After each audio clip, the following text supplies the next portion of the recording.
За сайн байцгаана монголчуудаа. Малагийн отоос наран чимэг ярьж байна. Би танарт өнөөдөртөө бас нэг чухал гэсэн бас мэдээлэл оруулчихъя. Тэгээд мэдээлэл оруулахаас өмнө бас нэг төрүүчийн нөгөө оруулсан мэдээллийн дагуу хүмүүс бас аюух асуугаад байгаа байхгүй юу? Тэр мөнгийг хизээ хаанаас яаж авах юм бэ гэсэн асуултуудыг надад аюух асууж байна. Энийг бол би мэдэхгүй штэ. Яг тэгэхээр нөгөө мэдээлэл өгж явахад тийм нэг юм төлөөлөгч нэг тийм байгууллагууд байгаа гэж байгаа байхгүй юу. Тэгээд та нарт тэр мэдээллийг өгөхөд одоо жишээлбэл та хин нэгэн хүн тэр одоо тэмцээг хүслийг гаргалаа штэ. Тэгэхэд та нөгөө ийм мэдээллийн юм хуудсууд өгөө. Тэр мэдээллийн хуудсан дээр нь тийм ээ. Одоо ямар нэртэй байгууллага, ямар нэртэй байгууллага байгаа вэ? Тэдний нөгөө яг холбогдох бүх одоо утас, имэйл, нэр, хаяг тэр бүх зүйлүүд нь байгаа гэж хэлж өгч байгаа байхгүй юу. Тэгэхээр би одоохондоо бол нөгөө надад яг одоо итгэлийг авч яваад тийм ээ. Энэ болохоор бас тийм удаан хугацаанд хэрэглэж чад дээхний үед болохоор манайхад ерөөсөө ийм тэтгэмжид хамрагдуулдаг байсан байхгүй. Сүүлийн үед ингэ хамрагддаг энийг хүсч болно гэсэн юм. Тэгээ яг энийг аваад тийм ээ ингэсэн хүн одоо хэр байгаа тэрийг бол би хэлж мэдэхгүй байна. Тэгээд яг тэр хүмүүсийн нөгөө мэдээллийн хуудас брошюр буюу тийм мэдээллийн хуудасууд өгöd байгаа байхгүй юу. Тэр хуудсан дээр нь тэр холбогдох бүх утас шүрмэс юу гэдэг бүх зүйл байгаа гэж байгаа. Хэрвээ яг одоо тийм мэдээллийн хуудас авчихсан хүн байвал хэрвээ надад одоо тэр мэдээллийн хуудсыг хэллаар тий яг ийм байгууллага байна гэд тэрийг одоо зургийг авдаг ч юм уу тийм ээ. Тэгээ над руу явуулвал би харин тэр байгууллагуудад чинь холбогдоод одоо яаж авах вэ тэрийг одоо хэлний бэрхшээл гаруул шүү дээ тий холбогдоод асууж өгч болох юм. Магадгүй тэр нэг одоо жишээл Монгол байгаа гэхээр Монгол ямар нэг байгууллага байгаа ч би тэр бол хэлж мэдэхгүй байна.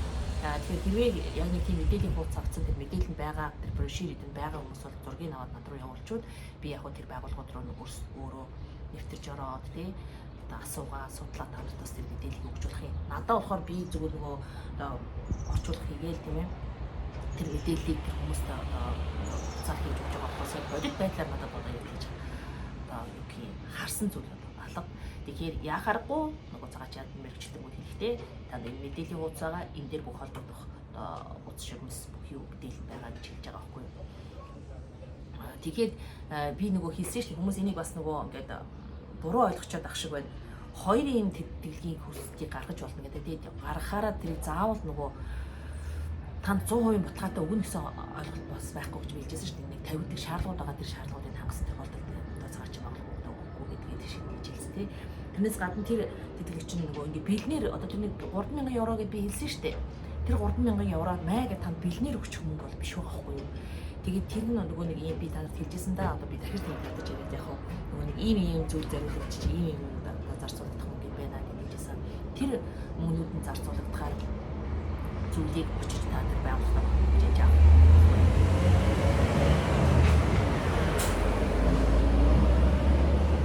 Манай гэрээ нөгөө далаатай орох болохоор далаараа нөгөө явчихж байгаа хүмүүс аюу машинта автобусаар яваад болохоор дууч мэ гараад гэж сонсогдож байгаа ах гэж найдаж байна. Тэгээд тэр юуг байгууллагуудаас нь холбогдож ээж авах зүйл байгаа байхгүй. Харин 615 гэсэн тэр бол яхахгүй бэлнээр авчиж болох. Одоо хэрвээ танд олгодно гэвэл тийм ээ тэр бэлнээр авах байгаа байхгүй. Тэрнээс бол тэр надаас хэрэг та хизээ тэрийг ямар байгууллагаас яаж авах юм бэ, хин юм бэ, яах ёстой бэ гэдгийг асуувал би тэрийг хэлж мэдэхгүй байгаа байхгүй. Ягаад тэгэхээр тэр улс орон болгонд одоо нэг тэр төлөөлөх байгууллагууд байгаа байхгүй хамтран ажиллаж байгаа. Тэндээсээ л авна. Хэрвээ танд яг тэр одоо мэдээж нөгөө танд өгтөө Монголд хамааралтай ийм одоо хуудаснуудыг өгж байгаа шүү дээ. Тэр брошюрын мэдээллийн хуудсыг тэр хуудсан дээр чи мэдээж энэ ч бүх мэдээлэл байгаа гэдэг юм чи тэрнийхээ одоо зургийг аваад над руу явуулвал би яг тэр байгууллагууд орж холбогдож байгаад яг одоо баттай мэдээллүүдийг аваад танд бас ингээд ийм байдлаар өгч болох юм аа гэж хэлэх байна. За тэгээд энэ мэдээлэл яг нэг ингээд орхичи. Энийг бас надаас урднаас хүмүүс санал тавьж ийсэн. Тэгээ би нөгөө хийхгүй явсаргаад мартчихж тэгээд энэ угаасаа одоо нөгөө цаг нь 6 сар энэ юу вэ гэх нөгөө цалингийн доод хэмжээ. Одоо манайхан чинь нөгөө ингээд хөдөлмөрийн гэрээнд хамрагддаг штеп. Хөдөлмөрийн гэрээнд хамрагдахын тулд мэдээж та нөгөө тавьдаг шаардлагууд нь хамгийн нэгдүгээр нөгөө цалингийн шаардлага байгаа штеп.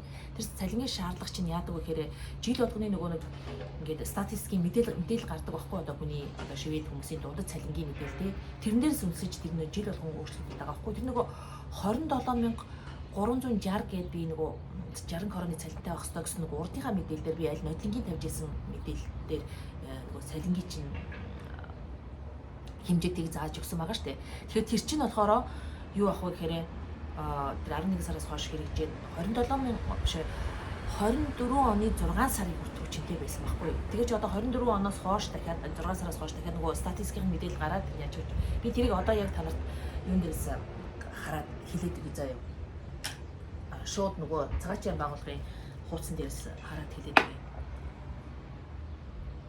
Тэгэж хүмүүс сайхан тас хар хөвлөсөн түн сууж байна. Тэрийг би харуулахаас айдаг юм дөө. Нөгөө айгуух нөгөө хурц гэрэлтэй халуун байгаа болохоор нөгөө нүдний шил зүөхөөс ураарга байхгүй болдог. Одоо нөгөө компьютер харахаар нөгөө харахгүй шүү дээ. Энийг би хараад хэлээд өгье. Хараа тий нөгөө ийм статистикийн мэдээлэл нь юу байна вэ гэхээр хараа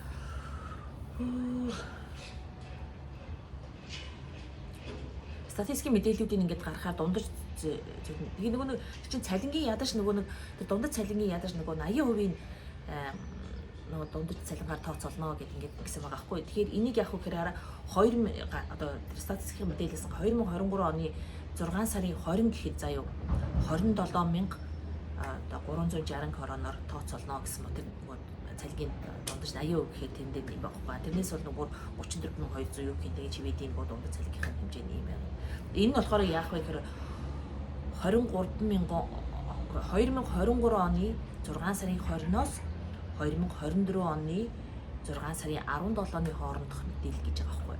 Тэгээд 2024 оны 6 сарын 18-наас ахуулаад заяа нөгөө нэг цалингийн хэмжээ хэд болох вэ гэхээр 28480 болж байгаа. Тэгэхээр хэрвээ нөгөө нэг ямарваа нэг одоо энэ 2024 оны одоо 6 сарын 18 биш үү 6 сарын 18 ч одоо 40-ээс 7-аас болж байгаа. 18-наас хойш та тэр хөдөлмөрийн гэрээний хүсэлт гаргавал нөгөө одоо энэ 28400 хийх болж байгаа. Тэгэхээр нөгөө ингээд цалингийн нөгөө хэмжээ нэмэгдээд байна гэсэн үг. Тэгээ би за одоо энэ яг одоо бидэрт хэрэгжих юм бол яах юм болоо гэ энэ болохоор нөгөө нэг засгийн газраас гаргасан нөгөө ийм жишг юм дүрмэл байгаа хгүй. Тэгээ би доош нь бүр ингээд нөгөө уншаад ингээд явсан чинь одоо бүр ингээд жишээ татсан байгаа хгүй тий. Нэгдүгээр жишээ, хоёрдугаар жишээ гэдэг ингээд татсан байгаа. Тэгээ нэгдүгээр жишээн дээр нь юу вэ гэхээр тий хэрвээ та одоо нөгөө хөдөлмөрийнхаа гэрээний хүсэлтийг заяа 12 сарын 1-ээс 2023 оны 12 сарын 1-нд ингээд гаргах юм бол тийм үү? Таны нөгөө нэг одоо өөрийгөө тэмжих буюу цалингийн чинь шаардлагын хэмжээ нь 27360 байна гэсэн үг гэж бичээд хэрвээ энэ болохоор нөгөө 80% дундчилж бодно гэдэг байгаа шүү дээ тэр статистикийн мэдээлэлээр чинь тийм ээ. Тэгэхээр та хээлти цансдэлэн гэхэр чи нөгөө бүтэн цагийн 100% гэсэн үг байхгүй юу? 100% байвал таных 28000 байх хэвээр гэсэн юм. Тэгээд хоёр дахь жишээ гэж байгаа бүр хоёр дахь жишээ гэж байгаа бичсэн байгаа байхгүй юу? Тэр нөгөө хоёр дахь жишээний нөгөө тавигдах шаардлага нь тийм хангах шаардлага нь гэж байгаа. Тэгэхээр яг уу гэхээр 2024 оны 6 сарын 20-нд тийм үү та нөгөө хөдөлмөрийн гэрээнд хамрагдах хүсэлтээ гаргаж байгаа бол гэж байгаа байхгүй юу? Тэр нь юу байх вэ гэхээр цалин 28480 крон. 28480 крон. Гижээж одоо нөгөө таны ажилд оруулнаа гэдээ танд одоо урилга өгдөг шүү дээ. Тэр хүн чинь тэр хөдөлмөрийнхаа гэрэн дээр одоо сүүлийн үед бол урилгаач өгдөг. Бас нөгөө хөдөлмөрийн гэрээг одоо хооронд үүсэж чинь ажилчин ажил олж ирэх юм. Тэрний гэрээг бас асруулж өгдөг. Тэр гэрээн дээр чинь аль алин дээр нь 28480 болох ёстой юм биш үү мэдээ. Тэгээд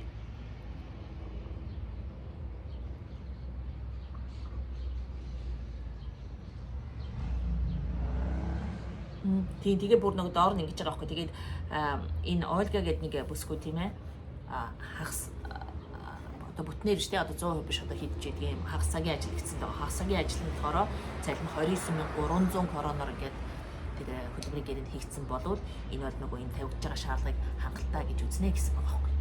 Тэгэхээр энэ нөгөө 2024 оны 6 сарын 20-оос хойш та хөдөлмөрийн гэрээнд хамрагдаж хүсэлтээ гаргаж байгаа бол цалин чинь 28480 болох юм биш үү.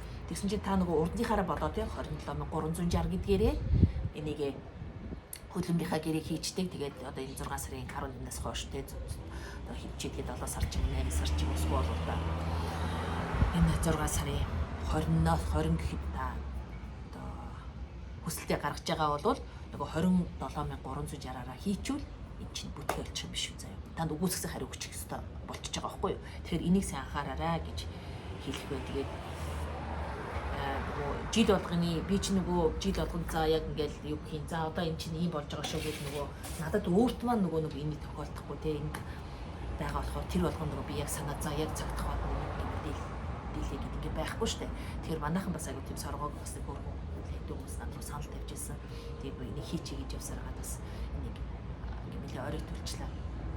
Тэгэхээр яах вэ гэхээр жоохон ч гэсэн та нарын нөгөө мэдээлэл сандчих хэцүү байх нэг ганц хоёр мэдээлэлтэй сүүлийн үед бол нөгөө манайхан юу манайхан чинь нөгөө хөдөлмөрийн гэрээнд хамрагдахнаас нөгөө оргонол хүссхийг нэлээд чангалцсан болохоор хөдөлмөрийн гэрээнд хамрагдах юм бас жоохон багасчаалаа. Гэтэ мэрсэрэг одоо хийгдчихэж байгаа л да. Тэг хийгдчихэж байгаа. Тэгээд хийгдчихтэй нөгөө тэр алтан байгууллагууд чинь одоо ингээд 28,000 400 гартай одоо баг 500-аад коронавигийн цалин өгч чадах уугүй юу гэдэг бас аягүй хүндрэлтэй байхгүй.